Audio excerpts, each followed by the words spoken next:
Би сакале навремено да реагираме и да апелираме до надлежните институции за брзо и ефикасно постапување во случајот. Истиот да не се одолговлекува, како што тоа беше случај со обвинението против телохранителот на првиот човек на ДБК Ален Зекиров, за кој обвинителството 2 години не поднесуваше обвинение, иако и тој усмрти човек со својот мотор во центарот на Скопје.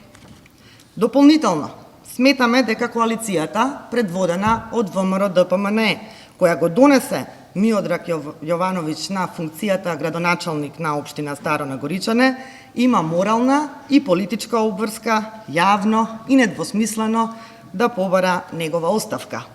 Во спротивно, со кој образ овој човек ќе продолжи да ја врши градоначалничката функција? Каков татко на граѓаните на Старо Нагоричане ќе биде тој?